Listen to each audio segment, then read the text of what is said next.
ይኸውልሽ እንዲህ ነኝ እኔ ልጅሽሽ ስንከባከብ ኤዳ ጉራህን ተውና ቋጥራ እንዳይሆን እያልኩህ ነው እንዴ። ምንድነው ደግሞ የምትቆጥረው? ጸንሳ እንዳይሆን እንዴ። ዞሮ ዞሮ መዝጊያው ጭራሮ ዋላ ያገሪች። አሁን የጠየቅኩህን ብቻ መልስልኝ እሺ። እማዬ አትቆጪኝ። ኑሮ አንቺ እንዳሰብሽው አይደለችም። ኤዳ ምን እኮ በረከት ነው። በቃ እማዬ ይኸውልሽ ስንወልድ በረከት እንለዋለን። እማ በሙሉ ስም የጠራሽኝ እኮ ሲጀመር እናት አንጀት ሆኖብኝ ነው እንጂ አንተ እኮ መቼም የማትበስል ጥሬ ነህ። ጨቃጨቃ አለብን። ወዴት? እኔ እንጃ። እዚሁ ናት መጣመቀሽ። ሰላም ሰላም፣ ውድና የተከበራችሁ ቤተሰቦቼ የቻናል ቤተሰቦች ሰላማችሁ ይብዛልኝ። ፕሊስ ለቤት አዲስ የሆናችሁ ላይክ፣ ሰብስክራይብ፣ ሼር በማድረግ ጀምሩ። ፕሊስ ሰፖርት አድርጉኝ ማለት ነው። ነባር ቤተሰቦች ላይክ ሸራችሁ አይለኝ። ጽናት ድራማ ተለቋል። በጣም ደስ በሚል በሚያጓጓ መልኩ መጥተዋል። እስኪ አብራችሁ ይቆዩ። የናሆሜ እናት እንግዲህ ምሩዬ እርጉዝ ናት እንዴ ብላ ጠየቀችው ናሆሜን። ምን ተፈጠረ? እንግዲህ ሰኒዬ ደግሞ ከነ ጽናት ርቃለች። ለምን ራቀች? ክብሮም ስለ ሰኒ ማብሰልሰል ጀምሯል። ፍቅር ጀማመረው መሰል። እስኪ አብራችሁ ይቆዩ ወዶችዬ። የተከበራችሁና የተወደዳችሁ ቤተሰቦቼ እንግዲህ እንደምናየው የናሆሜ እናት ወይም የምሩ አማት ወደ እነ ናሆሜ ቤት መታለች። ከመጣች በኋላ ናሆሜ ጋር ቁጭ ብላ ያለ እኔ ምልህ ምሩዬ እኮ ወፍራለች ትለዋለች ማለት ነው። አዎ እኔ ያንቺ ልጅ እኮ በደንብ ነው መንከባከባት ሲለውም አንተ ደግሞ እንግዲህ ወግ አይገባህም፣ ቀልድ አይገባህም፣ እኔ ምልህ ቋጥራለች ማለት ነው ስትለውም እማዬ ደግሞ ዙሮ ዙሮ እዛው ላይ ነሽ አረታ እማዬ ሲላትም አንተ ሁልጊዜ ጥሬ ነህ ጥሬ ስትለውም ተቆጥታዋለች። ልጅ እኮ በረከት ነው ስትለውም በቃ ስንወልድ በረከት እንለዋለን ሲልም ናሆሜ ስትል በሙሉ ስሙ ትጠራዋለች። እንግዲህ እናቱ አቆላምጣ ነበር የምትጠራው። አሁን ግን ደብሯታል፣ ከፍቷታል፣ ትታው ትሄዳለች። ምሩዬ ትመጣለች። ምን ነው ስትለውም አይ እንዲሁ ነው መጣች በማለት ይቀይሳል ወሬ። በኋላም ናሆሜ መኝታ ቤት ይገባል። ምሩዬ ተከትለው ከተገባለች። ደህና ነበራችሁ ወይ ምን ሆናችሁ ነው ስትለውም አይ ደህና ነን ምሩዬ አንድ ነገር ልጠይቅሽ እያላት ነበረ። ነፍሰ ጡር ነሽ እንዴ ብሎ ሊጠይቃት ሲል እንደገና ካፉ ላይ መለሰው።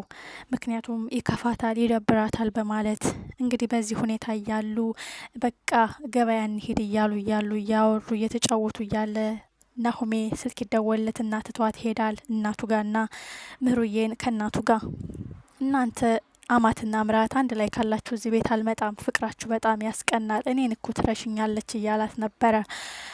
ከዛ ምሩዬ አማቷ ጋር ቁጭ ብላ ያለ ድካም የሚልሽ ከሆነ እኮ ሂደሽ ተመርመሪ ነፍሰ ጡር ነሽ ማለት ነው ስትላትም ነበረ። ወፋፍረሻል ስትላትም ነፍሰ ጡር ምልክት ነው ይሄ እንደማለት ነው። ምሩዬ ተጨነቀች። አሁን ለናሆሜ እኮ ደስታውን እየነጠኩን ነው፣ እሱ ለእኔ መስዋዕትነት እየከፈለ ነው፣ ቤተሰቦቹ ደግሞ የእሱን ወልዶ መሳም ይፈልጋሉ።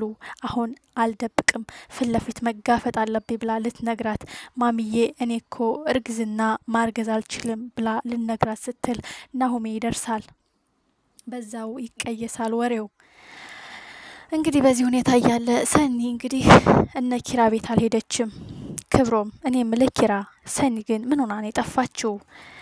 ኩሽና፣ ሳሎን፣ መኝታ ክፍል በሳቋ ሁሉን ነገር ያደምቀዋል። ሰሞኑን ጠፍታለች። በሰላም ነው? እረረረ እኛም እኮ ሲጀማምረን እንደዚህ ነበረ ሲለውም ለኪራ ለክብሮም ተው ባክህ ወሬያት ሰንጥቅ፣ እኔ ምን ሆና ነው የቀረችው የጠፋችው ብዬ ነው በማለት ትቶት ይሄዳል። በኋላም እንግዲህ አንተ ሰውማ እየጀማመረ ነው፣ እኛም ሲጀማምረ እንዲህ ነበረ አለ ማለት ነው ኪራ። ቅዱስ እንግዲህ ሰኒ ጋር ይሄዳል። ሰኒ ቤት ይሄድና ያንኳኳል። በኋላም ለምን መጣህ? ላይሽ አሳስበሽኝ። እንዴት አትገባም? ሂድ በቃ ደህና ነኝ አየኸኝ አደለ ስትለውም አይ እንደዛ ካልሽ ለነጽናት ደውላቸዋለሁ ሲላትም በቃ ናግባ ትለዋለች። ካስገባችሁ በኋላም እንግዲህ ችግሯን አካፈለችው፣ ጭንቀቷን። እኔ የእህቴን ቃል መብላት አልፈልግም፣ ስለዚህ የእህቴን ቃል መኖር አለብኝ ስትለው ነበረ። ፍቅር ማለት መስጠት ብቻ ሳይሆን መቀበልም መስጠትም ነው። ስለዚህ እንደዚህ አታርጊ፣ ታሪክ ይቀየራል። እህትሽ ደግሞ የተጎዳችው በባሏ በገዛ ባሏ ነው አይደል የምትይኝ? የሰው ልጅ ተሰባሪ ነው። ስለዚህ እያለ የመከራት ነበረ። በኋላም በቃ ልሂድ ደህና ከሆንሽ በማለት ትቷት ይሄዳል። ክብሮም ደግሞ እነ ጽናትን ትቶ ወደ እነ ሰኒ ቤት ይሄዳል። ሰኒ ቤትም ሂዶ ላይሽ ነበረ ስልክ ስደውልሽ አታነሽም፣ ስለዚህ አሳሰብሽኝ፣ ግን እንዴት እንደሆነ አላቅም ሳላስበው አንቺ በር ላይ እግሬን አገኘሁት ይላታል። አመሰግናለሁ፣ መደወል እኮ ትችል ነበረ፣ ስደውልሽ ስላላነሳሽ በጣም አሳሰብሽኝ። እንግዲህ ቁም ሳጥንሽ፣ ሶፋሽ ያው የእያንዳንዱ ስም አላቸው። መኩሪያዬ፣ ጋሻዬ፣ ጥላዬ የምታያቸው ገጭተውሽ ጥለውሽ ወይም ቁም ሳጥን ውስጥ ቆልፎብሽ ከሆነ ብዬ አሰብኩኝ በማለት እንግዲህ ስላሰብክልኝ አመሰግናለሁ። ለማንኛውም እዚሁ አምሽ አድረህ ትሄዳለህ። አይ አላድርም፣ ማታ ሌላ ጧት ሌላ ሰው ስለሆንሽ ጠዋት በጠዋት በመስኮት ከምትወረውርኝ በሄድ ይሻላል። ባክ የራሱ ጉዳይ፣ እራት በልተህ ትሄዳለህ ስትለውም ዋው ሴትነት ወጥቶሻል፣ የእውነት እየሰራሽ ነው ይላታል። አው እየሰራው ነው፣ እንደውም እየሰራው ነው፣ እኔ ኮማ ያለኝ እንደውም እየሰራው ነው ስትለው ከት ብሎ ይስቃል። አሁን አንቺ ምግብ ነው ብለሽ ነው እያለ ቀለደባት። በኋላም እንግዲህ ኪራን የምልሽ ጽናት፣ ክብሮም ይወጣል ይገባል ያመሻል፣ ከስራ አምጥቶ ደግሞ ይወጣል። ቆይ ምን ጀምሮ ነው? የከተማ ጮሌዎች ሳያገኙት አይቀሩም፣ ልቡን ሳያጠፉት አይቀርም። ለእኔም አላብራራልኝም። ሰኒዬ ጋር እንሄዳለን ስለውም በቃ አመሻለሁ ከመጣው አብረን እንሄዳለን ብሎኛል። ይሄ ነገርማ የሆነ ነገር ጀምሯል። የከተማ ጮሌዎች ሳያጃጅሉት አይቀርም። አይ ክብሮም አይሳሳትም። ክብሮም ጎበዝ ነው። ባክሽ ከሰው ስህተት አይጠፋም። ሰው ነው እና ይሳሳታል። ይምጣልኝ እንጂ ጠርንፍ ያስሬ ነው አፋጥጬ የምጠይቀው ሲልም ኪራ ጽናት አፍጥጣ ታየዋለች። ዋው ባሌ በጣም ተቀይረሃል፣ ደስ ብሎኛል ስለተቀየርክ፣ ያውም ስለ ክብሮም ማሰብ ጀመርክ እኮ። አይ ስለ ክብሮም መልካምነት መጀመሪያ ሳልረዳ ነበረ በመጥፎ የተረዳሁት፣ አሁን ግን ገብቶኛል። አይ እንደሱ ሳይሆን እኔን ይሰርቀኛል ብለህ ነበረ። አዎ እንዴ ትንሽ ብቆይ እኮ ወስዶብኝ ነበረ። አይ አንተ ጅል ነህ እንጂ እኔ እኮ ካንተ ሌላ የትም አልሄድም ነበረ ስትለውም እንግዲህ ሲቀላለዱ ነበረ። የኔ ፍቅር፣ የኔ መውደድ፣ የኔ አለኝታ፣ የኔ ህይወት እያሉ እንግዲህ ፍቅራቸውን እየተገላለጡ ነው። በኋላም ወደ ሰኒ ቤት ሲከንፉ ይሄዳሉ። ሰኒዬ ግን ምን ሆነሽ ነው የጠፋሽው? ለምንድን ነው እንደዚህ ስልክ ማታነሽው ሲሏትም ነበረ። አይ ደግነቱ ጥሩ አዳባሪ አግኝተሻል። ቆይ አንተ ቆይ እንዴት መጣህ? ካንተ አመጣጥ የሷ ማስገባት ሲል ነበረ ናሆሜ። እናንተ እንዳስባችሁት አይደለም፣ በቃ ላያት መጣሁኝ፣ በዚህ ነበር ሳልፍ የነበረው ሲሉም ነበረ። ምክንያቱም ሰኒ ሚስጥር ያርገህ ያዘልኝ ብለዋለች።